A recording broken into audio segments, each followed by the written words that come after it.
Hey everyone, today's video is going to be a little different. I am going to start a new series on videos here. I'm going to call it moose droppings. In these videos, I will be presenting things like tips, tricks, hacks, or just information on a certain subject or topic, generally related to all things powered. Examples would be how does a points system work on an older car? Something along those lines. For more context on why I'm calling it moose droppings, what I'll do is I'll just provide those details down in the comments. If you're interested in knowing why it's called moose droppings, drop down there, take a read, and you'll see. I think it's pretty funny and pretty interesting why I'm doing it that way. For those of you that watch my channel, you'll have an idea, but if you've watched some old videos, and I explained how I came up with the name of the channel. But either way, hopefully you enjoy it and find some value in it. But let's get going, and I'll tell you what topic we're going to start on today, and then we'll start right into it.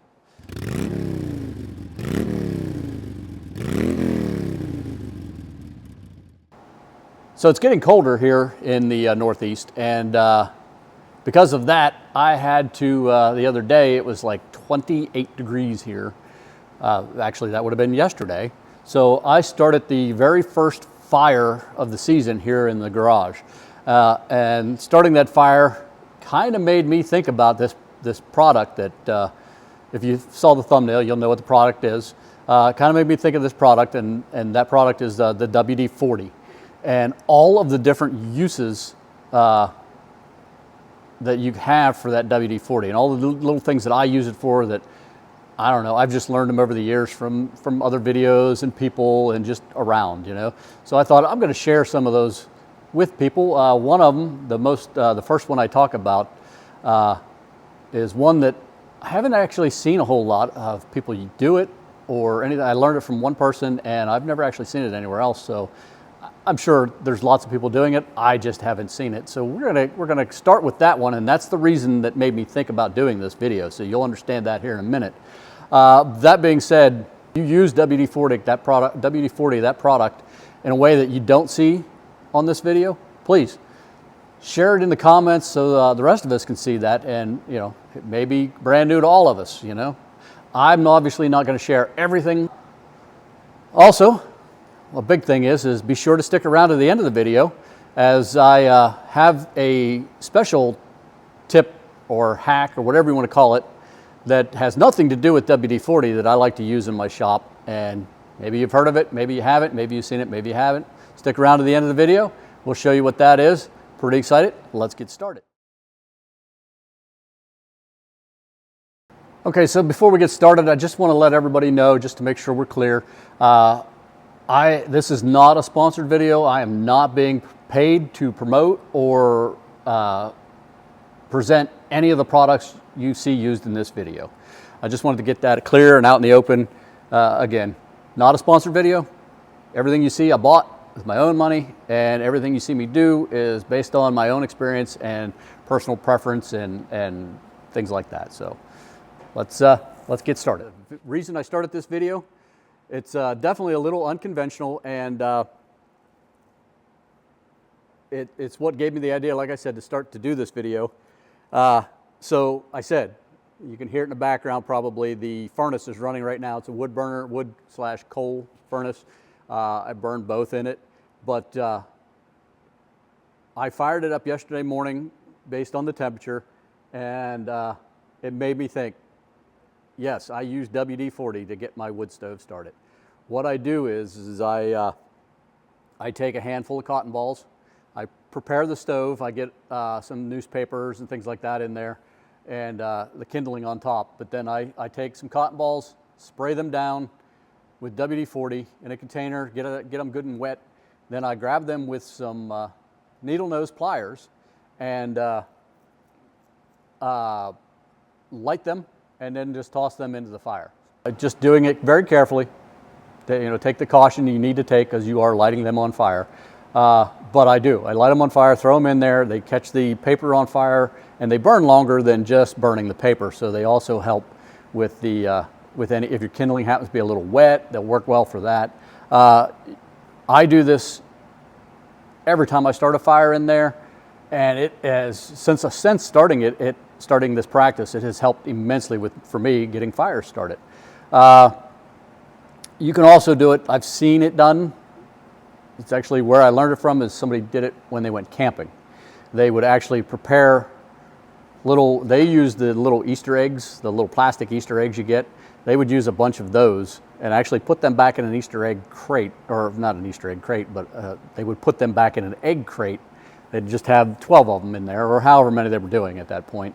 But they would prepare the cotton balls, 1 or 2 in each egg, close the egg, put it in the egg crate, and take it with them camping, and then they would just have it there. And whenever they were starting a fire, they would just toss a couple in, light those on fire, which is easier in a fire. I do it the way I do because it's harder to reach inside that stove to try to light them at that point than it is to just light them real quick outside and toss them in with the pliers. And let me show you real quick. These are the pliers I use for that. Long handle, long nose pliers. But anyway, as I was saying, at a campfire, it helps. It helps, like I said, it helps get the fire going a little faster. If everything's a little wet, it'll actually, since they burn a little longer, it actually helps getting wet firewood burning. The only thing I caution about that is if you're going to be cooking, like toasting marshmallows over the fire, or any kind of food over that fire, you either avoid doing this because you have introduced a chemical to the fire, or give it plenty of time for that chemical to be that WD-40 to be completely burned off of that fire, so you're not, introducing that into your food in any way, shape, or form.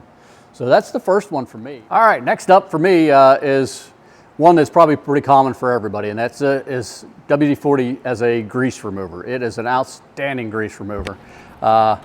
This works well on those nasty automotive products. The project I'm currently working on is very old and very covered in some grease and grime, and it cleans that stuff off really well, as you'll see right here. I'll add that clip in right here. You can see me cleaning some of that grease and grime off that engine casing.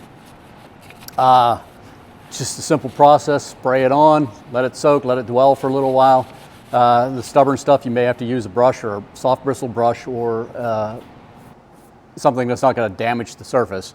But a lot of times just spraying it on, wiping it off with a rag, you can get away with that. Rags, paper towels, things like that. It'll lift that grease. If it's just a fresh grease, it'll lift that right off. It's amazing how well it works for that. If you never tried it, try it. Those of you who have tried it will know what I'm talking about right away. For those heavily covered spots, you may have to do it a couple times, but it'll still get the job done. I promise you that from my experience. So the other thing, part of that is getting the grease off of the automotive parts. It'll also get it off of those hard surfaces around here. I've noticed a lot on my lift. The toolboxes you see behind me, the door is a big one, the door into the shop. Get that all over your hands. You're in here working, you go to grab something, touch something, go out the door, whatever it is, you put your dirty paws on that thing. WD-40 and a rag again, spray it on those spots that you touch with the dirty, greasy hands. It'll clean those surfaces right off nice. Keep your shop looking a little bit better. But yeah, it's great for that. I've also used it to clean my hands. I caution against that. Check, make sure you don't have some kind of skin reaction to that. But it will. You can spray your hands down with it. If you know you're good with that on your skin, you can spray your hands down. It will take that grease off, and then you can just clean your hands up with something. So yeah, that's 2 uses for the WD-40 so far. I got a few more. Let's keep moving. All right, third use for me that I like is stainless steel cleaning. I've found it works really well to remove fingerprints and light stains and stuff like that off of stainless steel products. You can use it on your appliances in your kitchen, your refrigerators, stoves, dishwashers, things like that. I don't generally use it on those simply because our food is around that stuff. So while the WD-40 wipes off really well and only leaves a thin film on there, that's just personal for me. Where I do use it inside the house a lot is on bathroom fixtures and like the shower handles and the head and the faucets for the sink, things like that. It works fantastic for those products. It also You know, you just, again, spray it on there, let it dwell for a minute, give it a minute to work, and then just wipe her down real good. Lifts a lot of those stains and, you know, water stains and stuff like that off. It's not really a hard water or calcium remover. Really doesn't, it doesn't have the properties to break down and lift off those kind of things. You have to have something a little more stringent or a little more acidic for that.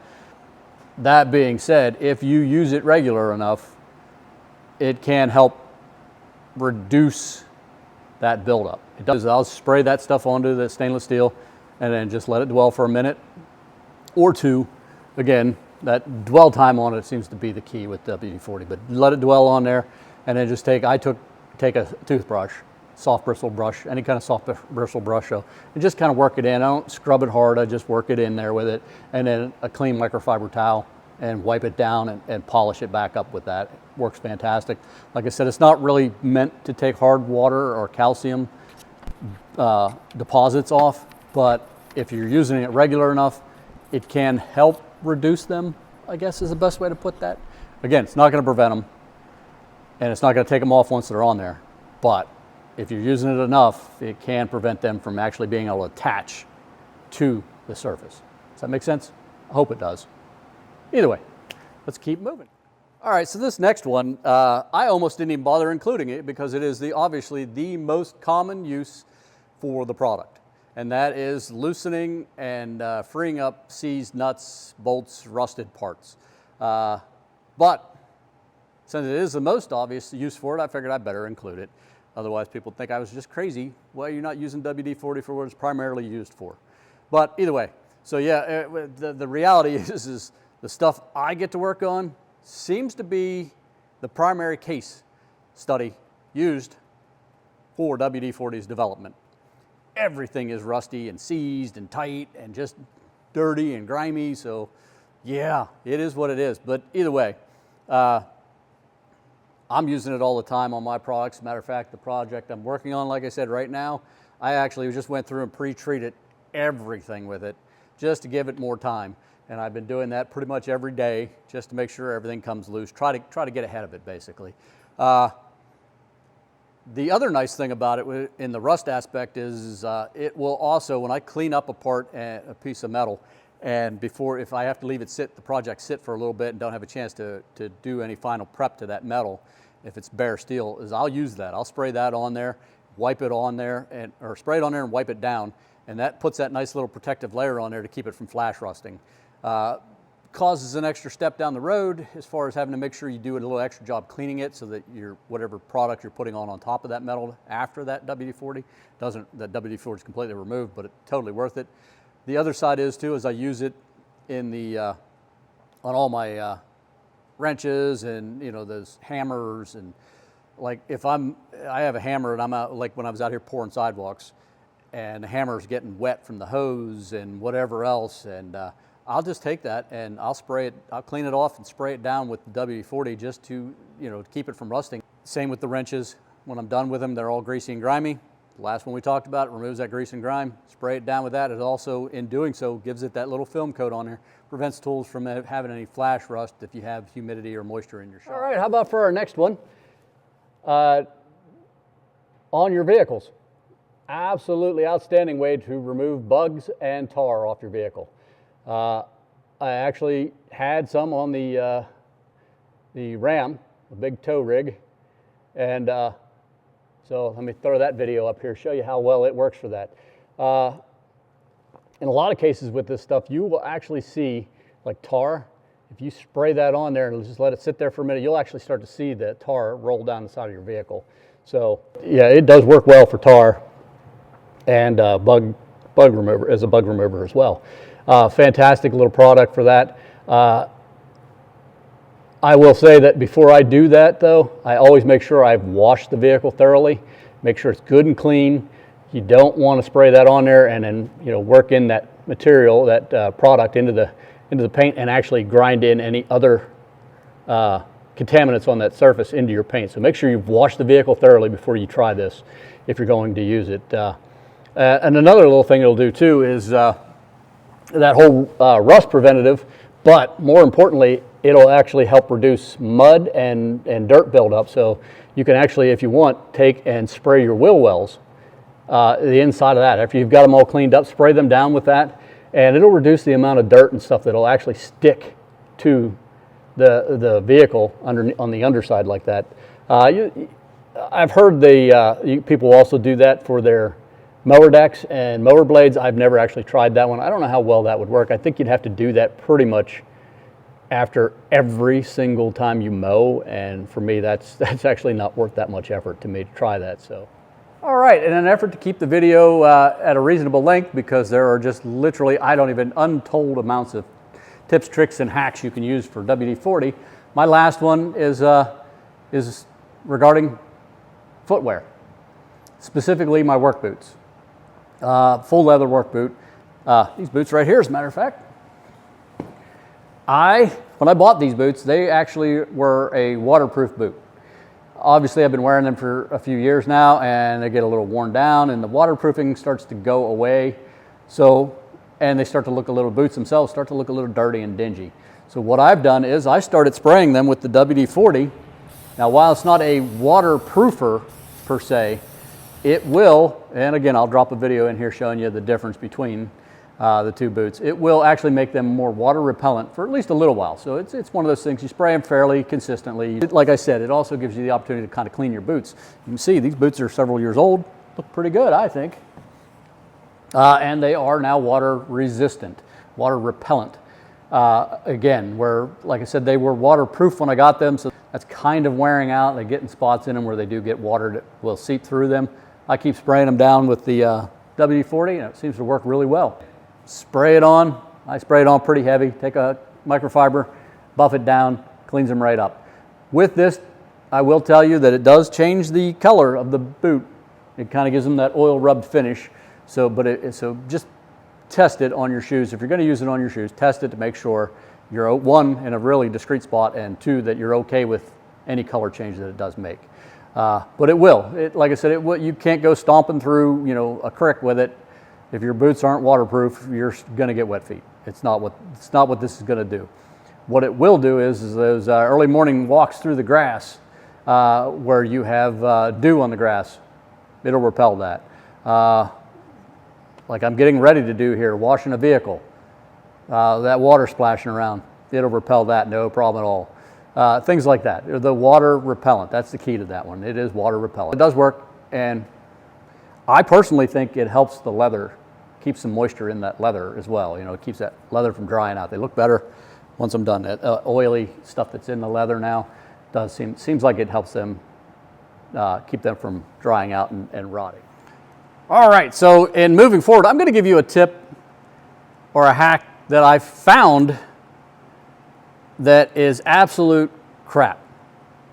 So don't try this one. There's a better option, and I'll show you what that is too. If you can see behind me here, there's a whiteboard. I use that whiteboard for so much. It's where I track all my fluids and filters and changes of oil and tire rotations, and everything I do with with the fleet here at Headgear Garage is tracked on that board. And I don't know about you, but it's happened to me in the past where you're in the middle of something, you just grab a marker real quick and you write on the board and you realize, that was a permanent marker. So one of the tips that I found over the year, or I've seen over the years a couple different times, is to use WD-40 to wipe off permanent marker from a whiteboard. I'll be honest with you, I have never found that tip to ever work. I have tried that several times, and you know what? While I got you right here on camera, let's try it right here. I do have a tip that does work for that, and I'll show you that in just a second, but let me write on this board here real quick for you. Let me get you guys set up. We're going to take this here, tripod, shrink it down. Hey, how you guys doing?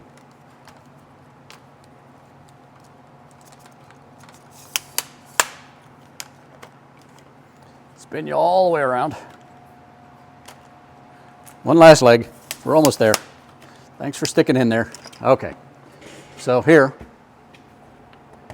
whiteboard. we'll just pick a spot here.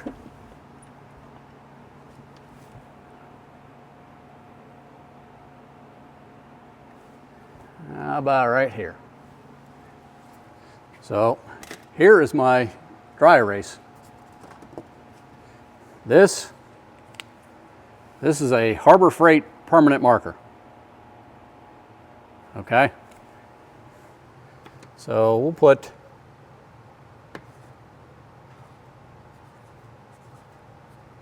oops. Here's my eraser. See, that is good and dried on there. Now the hack is to spray it with WD-40, and watch it work perfectly. Got WD-40 on the rag.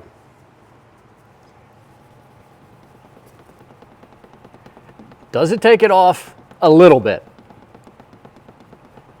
If you work this thing long enough, it may bring it off of there. So that got lighter, obviously. A little bit lighter, but did it come off of there? No, not at all. The hack to this is take your dry erase marker and just scribble that on there. Cover the whole thing up. And as you can see,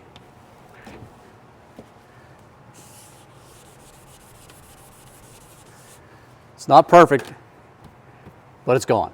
So that's how you take a mistake made with a permanent marker on your dry erase board and erase it forever.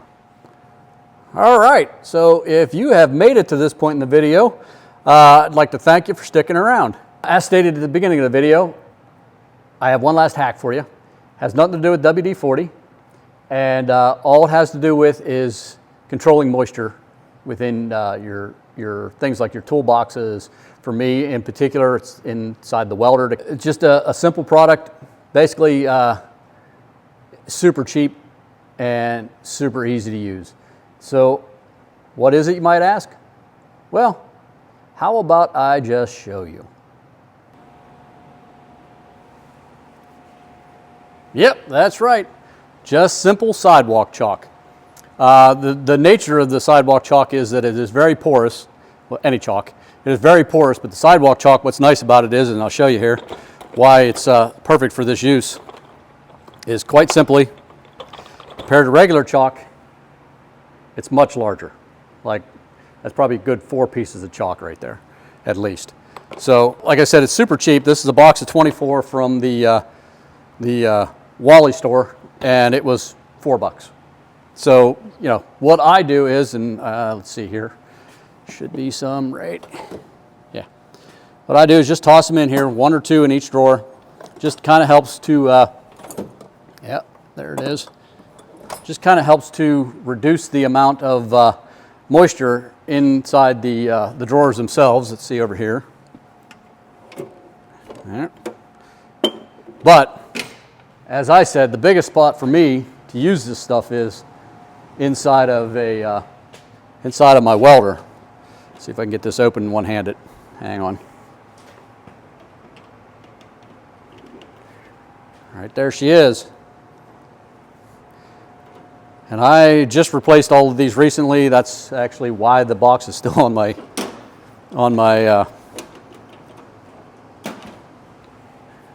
workbench instead of put away. But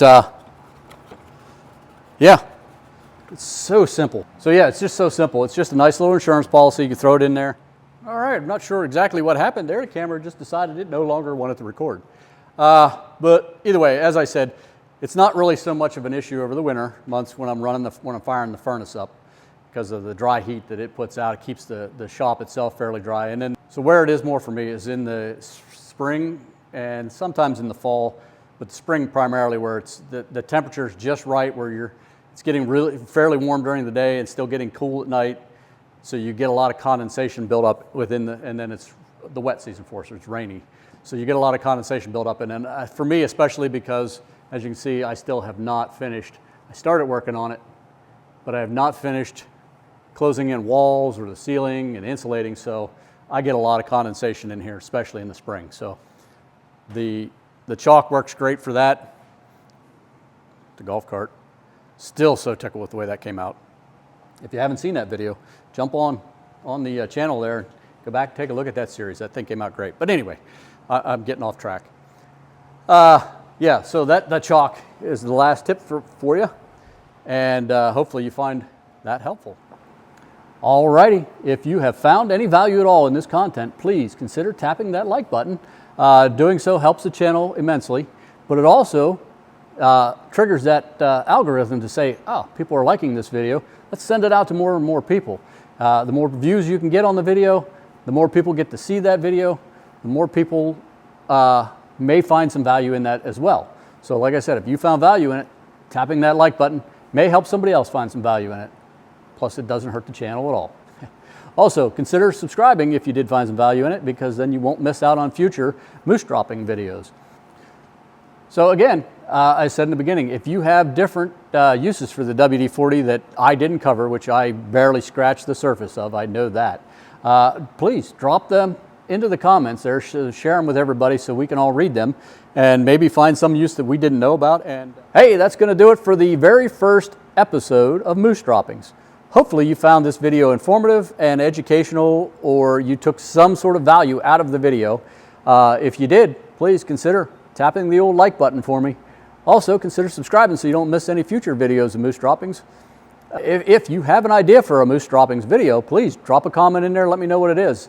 I'm willing to consider just about anything, any topic within reason. Automotive, power sport related, you know, motorcycles, cars, trucks, ATVs, tractors. We'll consider any of those things. Or in the case like this, hacks, tips, and tricks. If you got a bunch of hacks, tips, and tricks, throw them on the comments down there. We'll put a video together and a compilation video for everybody, showing them, trying them out and see how they work. But either way, hopefully you enjoyed it. If you did, drop me a comment, hit that like button, consider subscribing, and I appreciate every one of you for checking out this video. I hope to see you on the next one. Everyone have a safe and enjoyable day. Tim, Headgear Garage, we're out.